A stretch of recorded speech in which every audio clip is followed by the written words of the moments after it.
นี่เลยมันคือขนมอันนี้ค่ะถ้าบุฟเฟ่ต์ บุฟเฟ่สมัครมาก็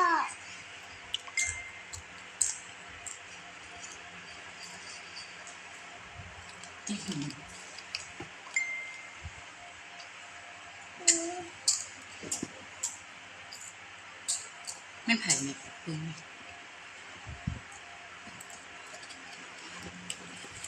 ก็ขี้เตาจ้ะเอาพื้นที่อย่างเนี่ยบอกพื้นที่อย่าง นี่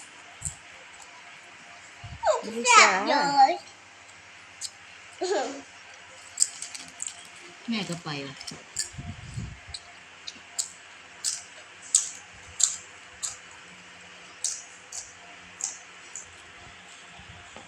แซ่บว่ะ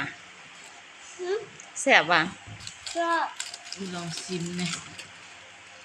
ชอบจะบอก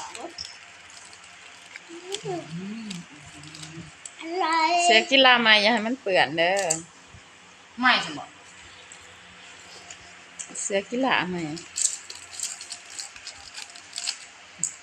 บอกนะ คนแซ่บเลย